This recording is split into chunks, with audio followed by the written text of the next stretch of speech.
오늘 우리는 마태복음 4장 1절 12절부터 25절까지 그리고 마태복음 5장 1절과 2절 말씀을 함께 듣고 또 함께 배우는 시간 갖도록 하겠습니다. 우리 좌우 옆 사람과 인사하겠습니다. 잘 오셨습니다. 환영합니다. 네. 한 번 더 인사하겠습니다. 주님의 이름으로 축복합니다. 네. 감사합니다. 참 만나고 싶었고, 그렇죠? 손잡아 보고 싶었고, 참 이렇게 대화하고 싶었던 우리 성도님들 함께 만나게 돼서 너무 기쁘고 또 좋은 것 같습니다. 순차적으로 이렇게 회복되어지는 것 같아서 참 감사드리고 또 오늘 특별히 기온이 많이 낮아지고 추워지는 오늘 시작인 것 같습니다. 또 감기에 유념해 주시고 또 이럴 때일수록 열 나면 아주 골치가 아파요. 그렇죠? 감기만 걸려도 골치 아픕니다. 코로나 검사도 받아야 되고요. 진료 보기도 매우 어려운 때입니다. 더 감기 조심하시고 또 질병 걸리지 않도록 주의해 주시기를 부탁드립니다. 그리고 제가 오늘 아침에는 그런 생각도 좀 해봤어요. 이제 대한민국이 이제 한국도 사계절이 있다라고 말하기가 참 어렵겠다. 그죠? 가을이 정말 짧아졌다라고 생각이 듭니다. 뭐 이제 가을 옷 저도 입어보지도 못하고 이제 잠바를 입어야 될 것 같아요. 그죠?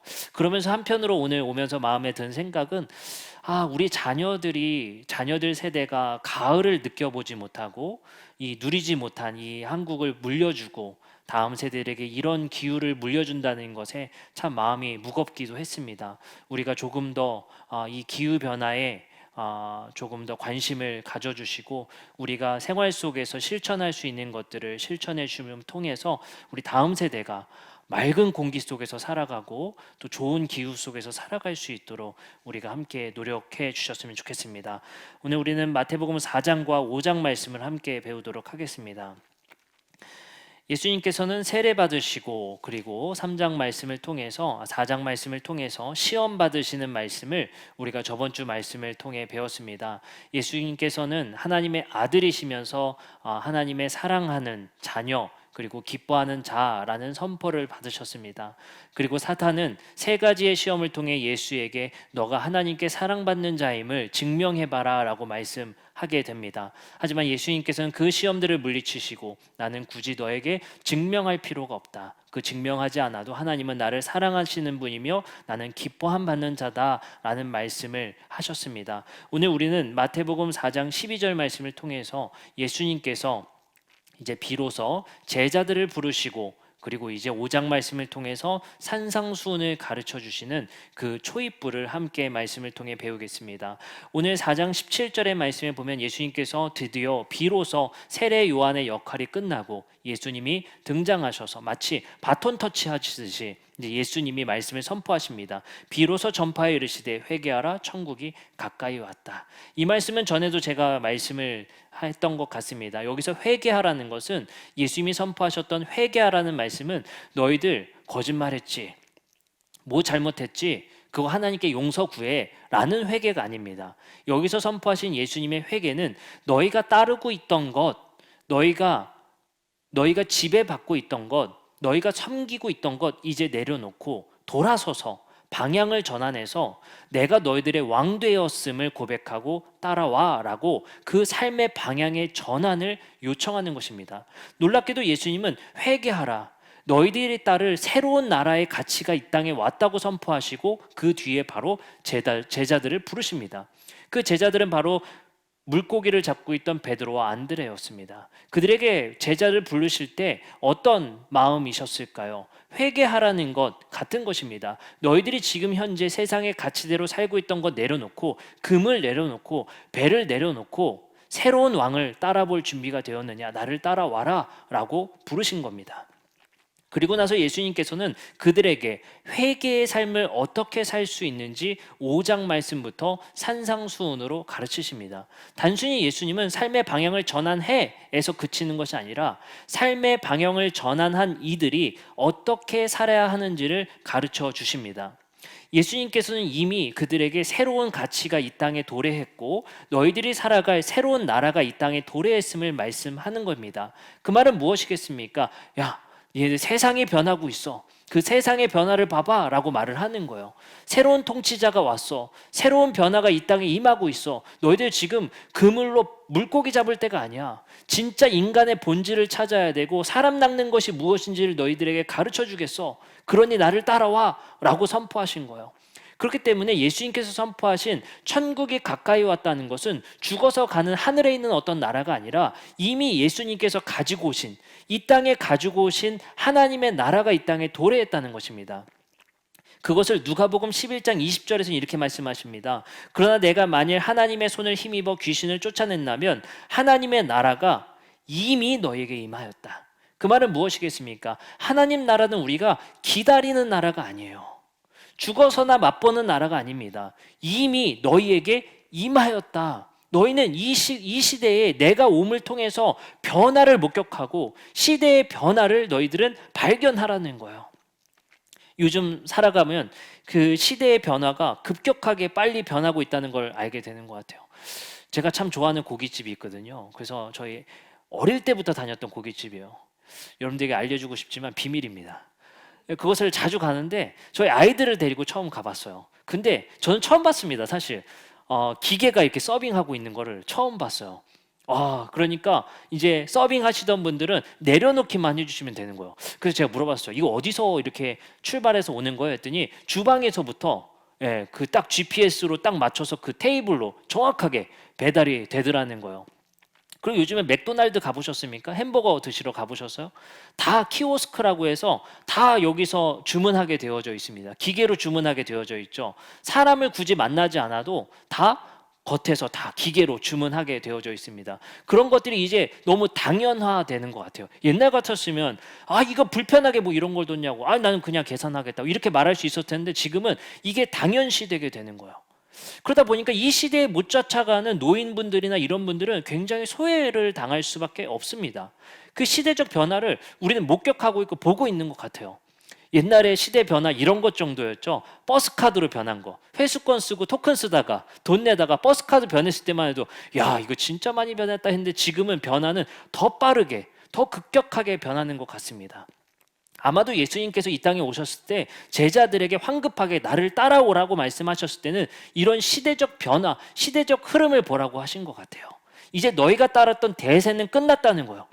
너희가 순종하고 이 땅에 너희들에게 평화를 줄 것 같고 안식을 줄 것 같고 너희들에게 복을 줄 것 같이 너희들이 여기고 섬겼었던 그 흐름은 이제 끝났다는 거예요. 이제 시대적 변화를 목격하고 그 시대적 변화를 누가 이룰지를 너희들은 보라는 겁니다. 그것이 바로 예수님이 이 땅에 오셔서 선포하신 말씀이다라는 겁니다. 근데 놀랍게도 예수님께서 제자들을 부르시고 그 첫 사역을 하시고 하신 일들이 있습니다. 그것은 병자들을 고친 거였어요. 근데 병자들을 고치자 어떤 일이 일어났냐면요. 마태복음 4장 25절의 말씀에 보면 이런 말씀이 있습니다. 갈릴리와 데가볼리와 예루살렘과 유다와 요단강 건너편에서 수많은 무리가 예수님을 쫓아오게 돼요. 야, 대세다. 이게 대세다. 우리가 이 사람을 따라가야 돼. 뭔가 범상치 않은 분이야. 얼마나 많은 무리가 쫓았대요? 수많은 무리가 예수님을 따르게 돼요. 왜요? 잃은 자, 병든 자, 못 걷는 자들을 예수님께서 고치셨거든요. 이게 분명한 증거들이 나타나는 거예요. 여기에 대세가 있다 해서 수많은 무리가 따르게 됩니다. 제자들뿐만 아니라 수많은 그룹이 예수님을 따르기 시작해요. 근데 놀랍게도 수많은 무리가 따른 후에 예수님께서 하신 행동이 있습니다. 그게 바로 오늘 읽었던 5장 1절이에요. 예수님께서 무리를 보시고 산에 올라가 앉으시니 제자들이 나온지라. 놀랍게도 수많은 무리들을 데리고 산에 올라가신 것이 아니고요. 수많은 무리들을 보시더니 그들을 놔두시고 제자들만 불러 산에 올라가십니다. 여기서 우리가 말씀을 통해 알아야 될 건 뭐냐면요. 병고침 때문에 따랐었던 예수님을 따르던 수많은 무리와 제자들을 예수님은 고의적으로 구분하고 계시는 거예요. 여기서 우리는 한 가지 핵심 포인트를 찾을 수 있습니다. 나는 수많은 무리인가 예수님의 제자인가? 예수님은 묻고 계신 거예요. 너희들은 나에게 무언가를 원해서 쫓는, 너희들의 유익을 위해서 쫓는 그 수많은 무리에 속해 있는가? 너희는 제자인가? 라고 말씀하시는 겁니다. 그리고 나서는 예수님께서 5장 말씀에 산상수훈으로 제자들의 삶의 가치와 도리를 말씀하십니다. 그런데 이 무리와 제자들의 구분은 여기서 그치지 않습니다. 마태복음 7장 28절에서 29절은 이렇게 말씀하십니다. 예수께서 이 말씀을 마치심에 무리들이 그의 가르침에 놀라게 됩니다. 그리고 말씀하십니다. 이는 그 가르치시는 것이 권위 있는 자와 같고 그들의 서기관들과 같이 아니함일러라. 그리고 8장 1절에 이렇게 말합니다. 예수께서 산에 드디어 내려오시니 수많은 무리가 따르니라. 내려오자 또 수많은 무리가 군중이 모여 예수께서 무리가 자기를 에워싸는 것을 보시고 건너편으로 자기가 가기를 명하시니라. 여기도 놀랍게도 내려오자 수많은 무리가 또 기다렸다는 듯이 따라가요. 근데 또 수많은 무리를 두시고 건너편으로 가자라고 말씀하십니다. 그리고 또 말씀하세요. 9장 25절입니다. 무리를 내보내고 예수께서 들어가서 소녀의 손을 잡으심에 일어나는지라. 계속 말씀 속에서는 고의적으로 예수님이 그 무리들을 잡고 거리를 두시는 것 같아요. 그리고 제자들을 데리시고 가르치십니다. 이 말씀 속에서 분명히 예수님은 무리와 제자를 구분하고 계시다는 거예요. 그리고 이제 마태복음의 말씀에서는 이렇게 말씀하십니다. 무리와 제자의 그 차이점은 무엇인가? 그 결정적인 차이점은 무엇인가? 바로 7장에 말씀하십니다. 17절부터 21절입니다. 이와 같이 좋은 나무마다 아름다운 열매를 맺고 못된 나무가 나쁜 열매를 맺나니 좋은 나무가 나쁜 열매를 맺을 수 없고 못된 나무가 아름다운 열매를 맺을 수 없느니라. 아름다운 열매를 맺지 아니하는 나무마다 찍혀 불에 던져지니라. 이러므로 그들의 열매로 그들을 알리라. 나더러 주여 주여 하는 자마다 다 천국에 들어갈 것이 아니요 다만 하늘에 계신 내 아버지의 뜻대로 행하는 자라야 들어가리라. 여기서 중요한 구분점을 말하고 있어요. 무리와 제자의 구분점은 무리는 주여 주여 하는 자들이었어요. 예수님의 제자라 불리는 사람들은 아버지의 뜻대로 행하는 자라는 겁니다. 분명한 구분점이 있어요. 내가 무리에 속했는가 제자에 속했는가의 구분점은 내가 하나님의 아버지의 뜻대로 행하는 자인가 아닌 자인가가 바로 내가 무리에 속한 자인가 제자에 속한 자인가를 구분하는 중요한 구분점이라는 것입니다. 우리는 어디에 속해 있습니까? 주님을 주여 주여 하는 자마다에 속해 있습니까? 아니면 아버지의 뜻대로 행하는 자에 속해 있습니까? 아마도 많은 무리들은 예수님의 뜻대로 사는 것은 원치 않았을 것입니다. 불편하거든요. 그것이 내 삶에 방해가 되거든요. 내 사업에 유익이 되지 않거든요. 내가 원하는 것을 들어주시는 분으로 주님을 원하는 거지 내가 주님의 뜻대로 사는 것은 원치 않는다라는 것입니다. 우리 많은 그리스도인들이 그렇지 않습니까? 내가 내 소원을 들어주시는 분으로서 주님은 좋지만 주님의 뜻을 따르는 것으로서는 싫은 것입니다. 오늘도 마찬가지입니다. 말씀 속에서는 주님께서 나의 뜻, 나의 소원을 원하는 것, 그것을 들어주기를 원하는 분으로서의 주님을 따르는 자들이 바로 무리들입니다. 그리고 제자들은 아버지의 뜻대로 행하기를 각오한 자들이 바로 회개하는 자들이 바로 제자들이라는 것입니다. 여기서 우리는 이 구분점을 통해서 분명히 알아야 될 것은 주님의 뜻대로 사는 자가 바로 제자라는 것입니다. 그리고 우리에게 묻는 겁니다. 제자입니까? 라고 묻는 겁니다. 나는 제자 되었습니까? 라고 묻는 거예요. 우리의 기도는 어떻습니까? 나의 뜻을 관철시키기 위해서 하나님께 주여 주여 하고 있지는 않습니까? 그것이 틀리거나 잘못된 것은 아닙니다. 근데 그것이 신앙의 목적이 되어서는 안 된다는 것입니다. 주님을 따르는 이유가 무엇인가? 내가 하나님을 믿는 것의 이유가 무엇인가? 그 목적이 분명해야 됩니다. 물론 제가 계속 강조하듯이 그 신앙의 시작은 기복적일 수 있어요. 그러나 기복적인 것에 멈춰 있는 것이 문제인 것입니다. 주님께서는 분명히 제자들에게서 보이셨고 무리를 걸으셨고 오병이어의 사건을 터뜨리셨습니다. 그것은 기복적인 거예요. 그것 보고 따르는 거 어쩔 수 없는 겁니다. 우리의 신앙의 시작은 누구나 기복적입니다. 하지만 예수님은 말씀하시는 거예요. 그 기복적인 것을 따르는 이들과 제자들을 구분하셔서 묻는 겁니다. 너희는 나를 누구라 하느냐? 주는 그리스도시요 살아계신 하나님의 아들이라는 그 진정한 고백이 나오는 제자 되길 원하시는 겁니다. 그래서 예수님께서는 계속해서 예수님께 원하는 것 받으려고 따르는 자들과 나의 뜻대로 살기를 각오하는 자들과 구분하고 계시는 것입니다. 예수님은 그것을 계속해서 구분한다는 말씀을 우리에게 하고 계시는 것을 발견하게 됩니다. 알곡과 가라지의 비유에서도 그렇죠. 우리는 여기서 계속 구분되어지게 되는 것입니다. 그리고 그 시작점에 멈춰 있는 사람들에게 계속 독려해야 되는 것입니다. 우리의 신앙의 본질은 주님 뜻대로 살길 원하는 것, 하나님의 뜻대로 사는 것이, 행하는 것이 우리의 신앙의 본질이다라고 말을 할 수 있어야 하는 것입니다.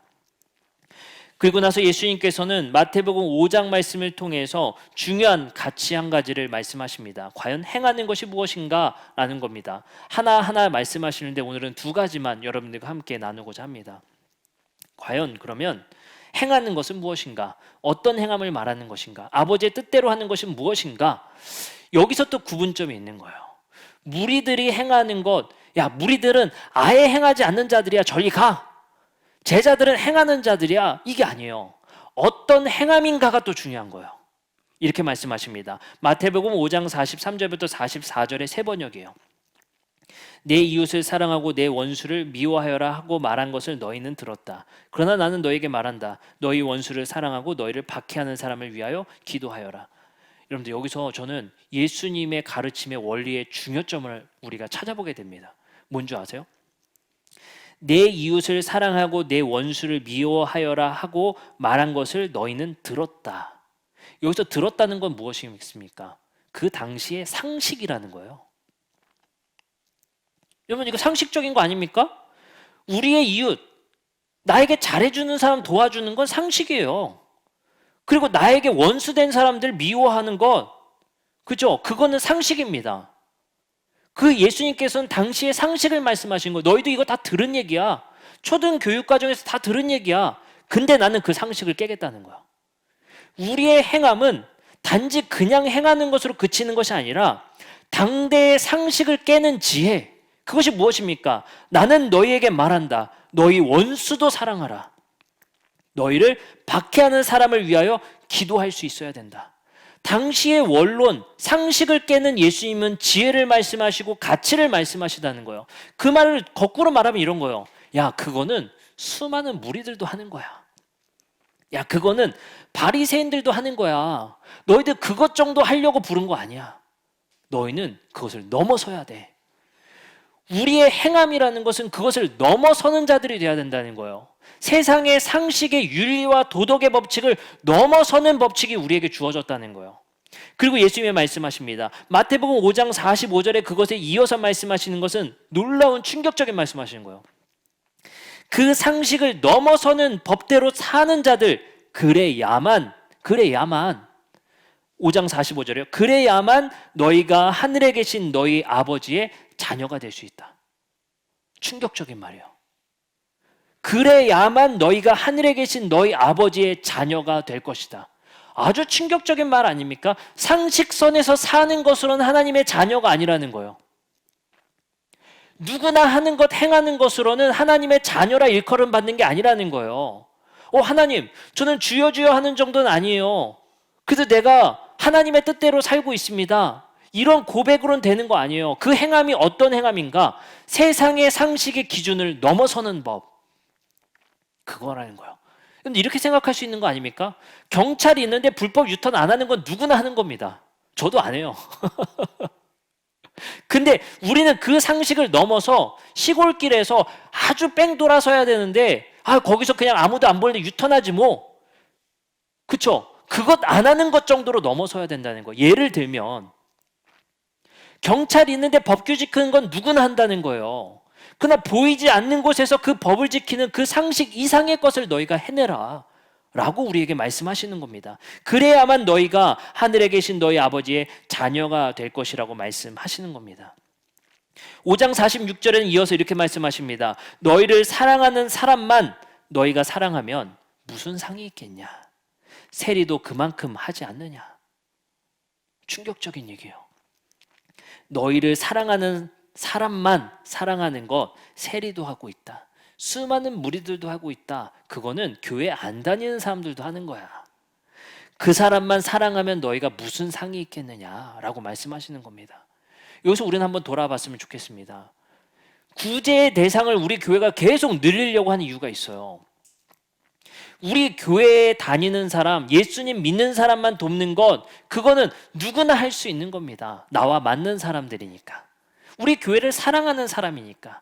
하지만 우리가 도울 수 있는 건 우리 교회를 핍박하는 사람도 도울 수 있겠냐는 거예요. 우리 교회를 저주하는 사람들도 우리가 도울 수 있겠냐는 거예요. 나 사랑하는 사람 돕는 거는 누구나 할 수 있으니 우리가 할 수 있는 것은 그 상식을 넘어설 수 있는 하나님의 말씀 안에 살아가는 것, 그것이 우리에게 기준되어야 합니다. 한 가지 예를 더 예수님은 들고 있습니다. 마태복음 5장 47절부터 48절에 이어집니다. 또 너희가 너희 형제 자매들에게만 인사, 안부를 묻는 것, 그건 남보다 나을 것이 무엇이냐? 이방 사람들도 그만큼 하지 않느냐? 충격적인 얘기예요. 나랑 친한 사람들에게 나 교회 다니니까 잘 지내세요? 요즘 어떻게 보내세요? 라고 묻는 것은 이방 사람들도 하는 거야. 그거 누구나 하는 거야 라고 말을 하는 거예요. 그러니 너희는 우리 형제 자매에게만 안부 묻는 것을 넘어서라는 거예요.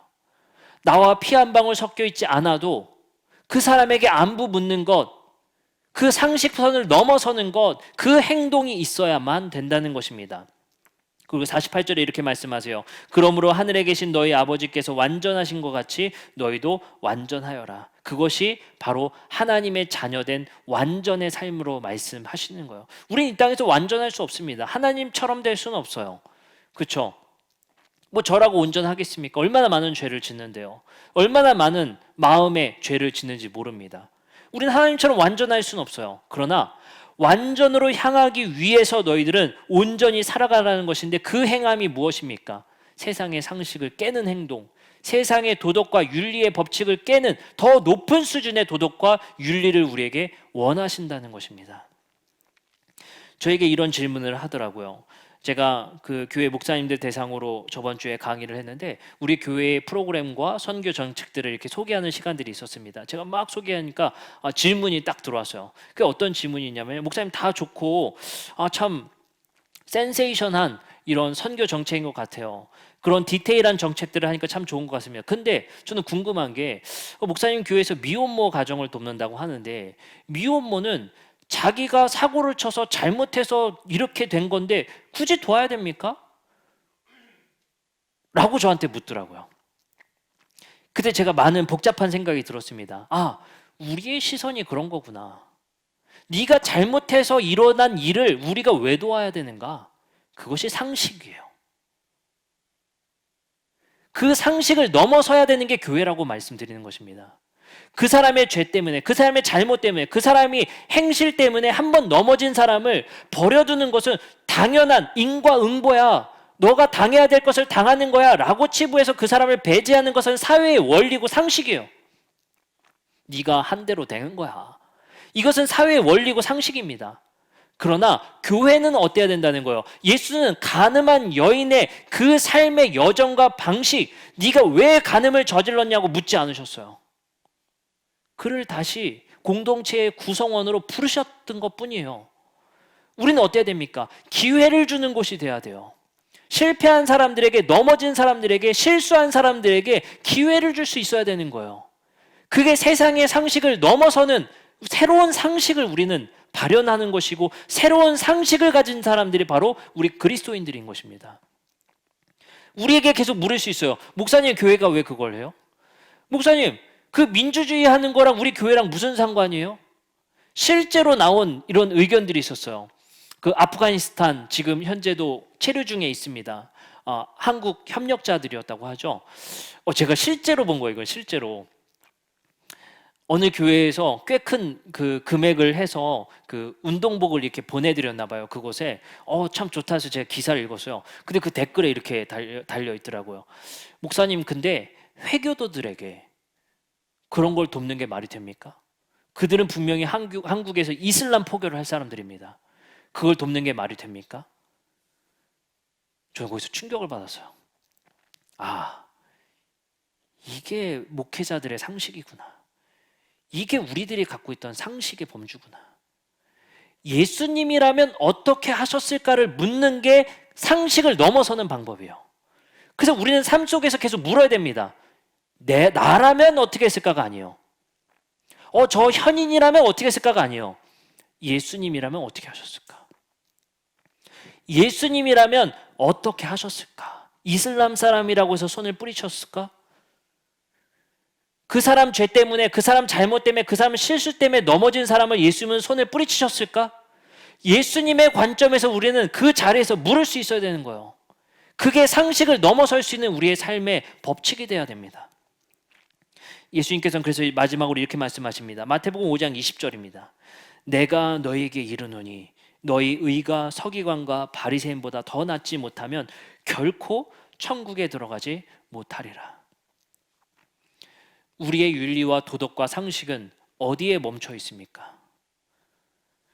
우리 자녀들을 가르치는 도덕과 상식의 범주는 어디에 멈춰 있습니까? 누군가 우리를 페널티를 주고 벌칙을 주는 것, 그 감독관이 있을 때 지키는 것은 누구나 하는 것입니다. 그러나 우리는 아무도 보지 않는 곳에서 하나님이 계시다는 사실을 믿고 그곳에서조차 우리는 정직하게 정의롭게 살 수 있는 마음의 가짐을 갖는 것, 그것이 바로 세상의 상식을 넘어설 수 있는 방식입니다. 이것 아무도 안 보겠지? 이렇게 넘어가면 되겠지? 이 정도는 우리가 해도 되겠지? 우리가 그것 지키려고 지금까지 온 거예요. 우리 성도님들 중에서도 불만이 많았을 수도 있어요. 왜냐하면 목사님, 예배드리는 숫자 누가 봅니까? 우리 좌석수 누가 세겠습니까? 요즘에는 국가 공무원들도 안 찾아와요, 사실상. 왜요? 그 애들이 잘하고 있겠거니 생각을 하는 것 같습니다. 누가 보겠습니까? 여기 들어와서 숫자 세면서 누가 10% 지켰는지, 여기서 음식 안 먹는지 누가 지켜보겠습니까? 여러분들, 그러니 우리 교회가 늦는 거예요. 뭐가 늦습니까? 상식을 넘어서는 그 가치를 지키기 위해서입니다. 누구나 하는 것 정도를 하는 거는 누구나 할 수 있는 것입니다. 제가 마음속에 계속 그런 생각을 해요. 요즘 그런 생각합니다. 교회들이 항의하는 모습을 보면 자영업자들도 그렇게 안 한다는 생각이 들어요. 마음이 너무 아파요. 직격탄을 맞아서 거리에 나와서 차량으로 시위하는 자영업자들의 목소리를 들으면서 반성하게 되더라고요. 죽고 사는 문제가 걸려서 절규하며 그 정부에 하소연하는 사람들을 보니까 마음이 너무 아프더라고요.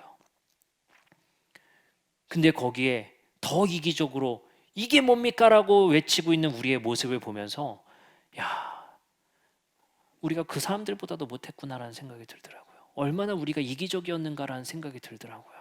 왜 교회만 탄압하느냐? 정부가 교회를 못 살게 군다. 이게 우리의 생각, 우리의 상식으로 굳어져 버린 거 아닙니까?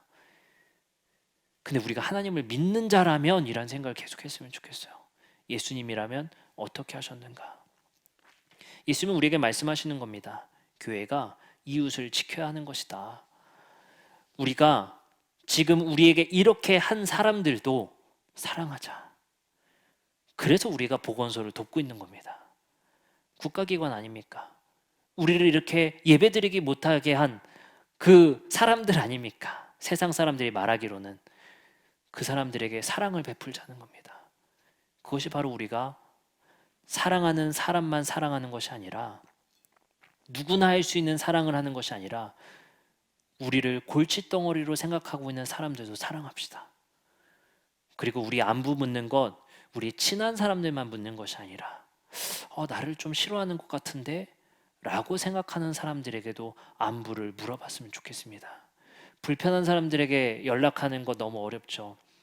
불편한 사람들에게 전화 한번 거는 거 참 어려운 것 같습니다. 우리가 거기까지 나아갔으면 좋겠습니다.